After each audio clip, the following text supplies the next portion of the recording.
संध्या के पति रमेश का देहांत हो चुका था। संध्या की एक छोटी सी बेटी थी, पायल। संध्या पायल का पालन पोषण ढंग से करना चाहती थी, लेकिन वो कोई काम नहीं जानती थी। घर में जितने भी पैसे थे वो खत्म होने वाले थे। संध्या मां लक्ष्मी की बहुत पूजा करती थी। एक दिन वो घर में मां की तस्वीर के आगे बैठी रो रही थी। मां, तुम क्यों रो रही हो? बेटी, मेरे पास कोई काम नहीं है, घर में पैसे खत्म होने वाले हैं, समझ नहीं आ रहा क्या करूं। माँ, पापा जब भी मुझे स्कूल से लेने आते थे तब वहाँ स्कूल के बाहर एक पाव भाजी वाला खड़ा होता था, उससे पाव भाजी खिलाते थे पापा। और आप घर में उससे भी अच्छी पाव भाजी बनाती हो, क्यों ना हम पाव भाजी बेचना शुरू कर दें? बेटी, तू कितनी समझदार है, लेकिन पाव भाजी का ठेला और सारा सामान खरीदने के लिए पैसे कहाँ से आएंगे? माँ, तुम माँ लक्ष्मी से मांग लो, इनके पास तो बहुत पैसे हैं। वो देखो कैलेंडर में कितने सारे सोने के सिक्के हैं। बेटी, सब कुछ माँ लक्ष्मी का ही तो है, इन्हीं की कृपा से हमें आज तक सब कुछ मिलता आया है।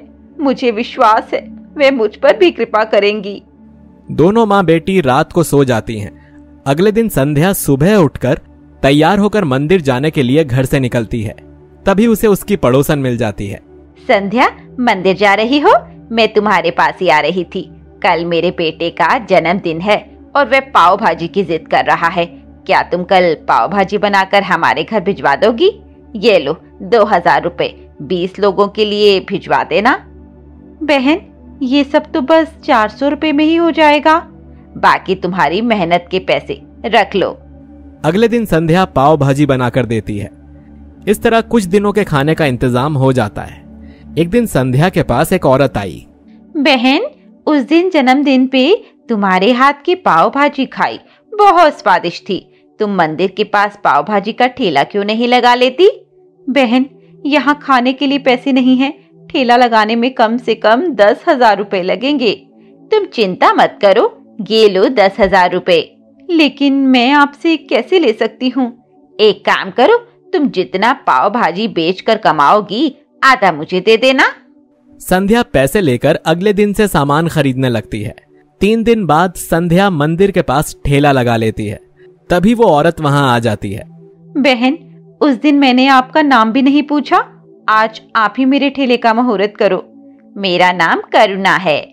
ये कहकर करुणा जी संध्या के ठेले पर पहला पाव भाजी बनाती हैं। वो पहला पाव भाजी सबसे पहले पायल को देती हैं। माँ, ये तो तुमसे भी अच्छी हैं। करुणा जी गल्ले में कुछ पैसे डाल देती हैं और संध्या से कहती हैं कि गल्ले को कभी खाली मत करना, ये अब हमेशा भरा रहेगा। वे बात कर ही रहे थे कि तभी एक आदमी वहां आया। तुम दोनों ने यह कहां ठेला लगा लिया? चलो भागो यहां से, यहां बस मेरा समोसे का ठेला लगेगा, समझे? चलो फुटो यहां से। भैया, आप समोसे बेचो, मैं तो पाव भाजी बेच रही हूँ। मैं कभी समोसे नहीं बेचूंगी, ये मेरा वादा है। नहीं, यहाँ जो भी मंदिर से निकलता है मेरे समोसे खाता है। अब वो समोसे छोड़कर पाव भाजी खाएगा? मैं पिछले 5 साल से यहाँ समोसे बेच रहा हूँ। ये तो ग्राहक की मर्जी है कि उसे क्या खाना है। तुम्हारे समोसे में स्वाद होगा तो वह खींचा चला आएगा। और वो संध्या का सामान उठाने लगता है। तभी करुणा एक लठ उठाकर उसे मारने लगती है। ये देखकर वो आदमी डर जाता है और वहां से भाग जाता है। अरे ये क्या? नहीं नहीं नहीं। आपने बहुत हिम्मत से उसे भगा दिया, मैं तो डर गई थी। तुम बिल्कुल मत डरा करो, अब वह कभी नहीं आएगा। अब मैं चलती हूँ। संध्या पाव भाजी बेचने लगती है और शाम को आधे पैसे अलग रख देती है। इसी तरह 3 दिन बीत जाते हैं। तीसरे दिन करुणा जी उसके ठेले पर आती हैं। करुणा जी, आप कहाँ चली गई थी? मैंने आपके आधे पैसे संभाल कर रखे हैं, आप ले लीजिए। अभी तुम रखो, मैं बाद में ले लूंगी। काम कैसा चल रहा है? आपकी कृपा से काम बहुत अच्छा चल रहा है। सारी पाव भाजी बिक जाती है और गल्ला हमेशा भरा रहता है। करुणा जी चली जाती हैं। बहुत दिनों तक करुणा जी संध्या के पास नहीं आती। संध्या ने उनके आधे पैसे और 10,000 रुपए अलग से रख लिए थे। वो उन्हें जल्द से जल्द उनके पैसे देना चाहती थी। एक दिन संध्या सारे पैसे लेकर मां लक्ष्मी के मंदिर पहुंच गई। वो माँ के सामने सारे पैसे रखकर बैठ गई। माँ, करुणा जी का कुछ पता नहीं लग रहा। उनके हिस्से के आधे पैसे भी उन्हें नहीं दे सकी। आप उनकी रक्षा करना, मुझे उनकी बहुत चिंता हो रही है। तुम्हारा काम अच्छा चल रहा है, ये पैसे तुम्हारे हैं, मुझे पैसों की कोई जरूरत नहीं है। संध्या ने आंख खोलकर देखा तो वहां कोई नहीं था। संध्या ने देखा कि माँ लक्ष्मी की मूर्ति में उसे करुणा जी दिखाई दे रही थीं। संध्या की आंखों से आंसू बहने लगे। माँ, आप मेरी परेशानी देखकर मेरी मदद करने स्वयं चली आई और मैं आपको पहचान न सकी। मैं भूल गई, करुणा माँ लक्ष्मी का ही एक नाम है। आपने मेरे ठेले पर पाव भाजी बनाई। तुम मेहनत से काम करो, मैं हमेशा तुम्हारे साथ हूँ। संध्या बहुत देर तक माँ के सामने बैठी उन्हें निहारती रही। उसके बाद वो अपने ठेले पर आ गई और पाव भाजी बेचने लगी। माँ लक्ष्मी की कृपा से उसका गल्ला सदा के लिए भर गया। सोनपुर गांव में एक गरीब लकड़हारा भगत सिंह रहता था। वो जंगल से लकड़ी काटकर उसे गांव में बेचकर बहुत मुश्किल से अपने परिवार का पालन पोषण करता था। घर में उसकी पत्नी शांति और उसकी एक छोटी सी बेटी गीता थी। एक दिन शाम को जब भगत सिंह घर आया तो उसकी बेटी उसके पास आई। पिताजी, आप मेरे लिए नए कपड़े कब लाएंगे?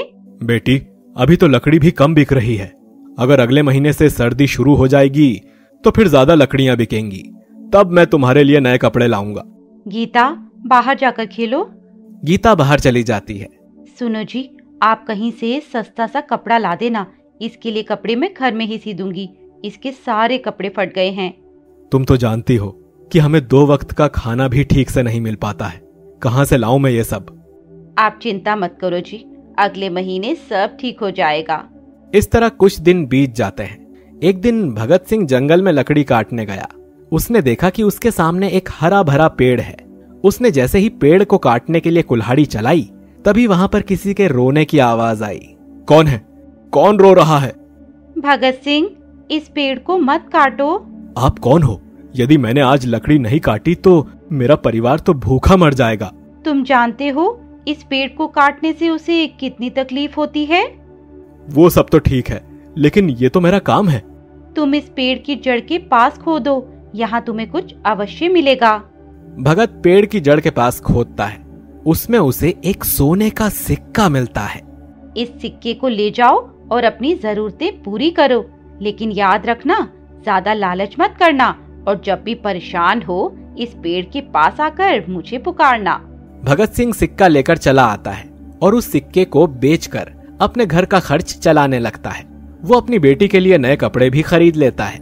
इसी तरह कुछ दिन बीत जाते हैं। कुछ दिन बाद जब सारे पैसे खर्च हो जाते हैं तो भगत सिंह उसी पेड़ के नीचे पहुंच जाता है। हे अन्नपूर्णा, आपकी कृपा से मेरा परिवार सुखी हो गया। आप एक बार मुझे दर्शन दीजिए। तुम उसी जगह पर खोदो। इस बार जब भगत सिंह वहां खोदता है तो वहां एक सोने की लक्ष्मी जी की मूर्ति निकल आती है। भगत सिंह मूर्ति को घर ले आता है। शांति और गीता के साथ लक्ष्मी जी की स्थापना करता है। जब भी भगत सिंह सुबह उठता तो उसे पूजा की थाली में एक सोने का सिक्का मिलता था। उसी तरह माँ लक्ष्मी के आशीर्वाद से भगत सिंह के परिवार का पालन पोषण अच्छी तरह से हो रहा था। कुछ समय बाद भगत सिंह ने गांव में जमीन खरीदकर खेती करना शुरू कर दिया, जिससे उसे बहुत कमाई होने लगी। इसी तरह समय बीत रहा था। भगत सिंह ने बड़ा सा घर बनवा लिया। एक दिन रात के समय भगत सिंह सो रहा था, तभी उसे माँ लक्ष्मी ने दर्शन दिए। भगत सिंह, मेरा वास तुम्हारे घर में पूरा हो गया। अब तुम मुझे उसी जगह पहुंचा दो जहां से लाए थे। माँ, मुझसे कोई भूल हो गई है क्या? नहीं, लेकिन मैं एक स्थान पर नहीं रुक सकती। मेरे जाने से तुम्हारे धन वैभव में कोई कमी नहीं होगी। अगले दिन भगत सिंह उस मूर्ति को उसी पेड़ के नीचे गाड़ देता है और वापस घर आ जाता है। घर आकर भगत सिंह का मन किसी भी काम में नहीं लग रहा था। वो सुबह उठकर माँ लक्ष्मी की पूजा करता है, इसीलिए उसे बहुत बेचैनी हो रही थी। भगत सिंह ने ठीक वैसी ही सोने की मूर्ति बनवाकर अपने मंदिर में स्थापित की। एक दिन भगत सिंह पूजा करने बैठा।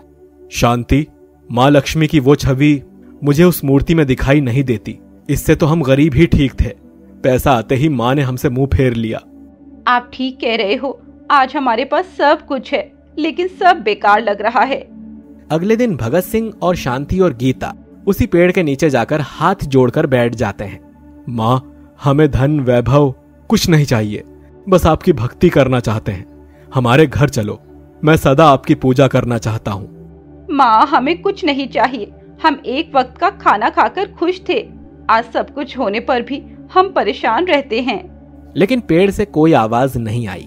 काफी पुकारने के बाद भी जब कोई जवाब नहीं मिला तो भगत सिंह ने उसी जगह खोदना शुरू किया, लेकिन वहां उसे मूर्ति नहीं मिली। निराश होकर भगत सिंह घर वापस आ गया। घर आकर उसने देखा कि माँ लक्ष्मी की वही मूर्ति उसके मंदिर में विराजमान है। वो माँ लक्ष्मी के चरणों में बैठकर रोने लगा। माँ लक्ष्मी अपने सच्चे भक्त के घर में सदा के लिए विराजमान हो गई। मित्रों, आपको ये कहानी कैसी लगी हमें कमेंट बॉक्स में बताएं। साथ ही ऐसी नई नई कहानियों के लिए हमारे चैनल वैदिक मंथन को सब्सक्राइब करें।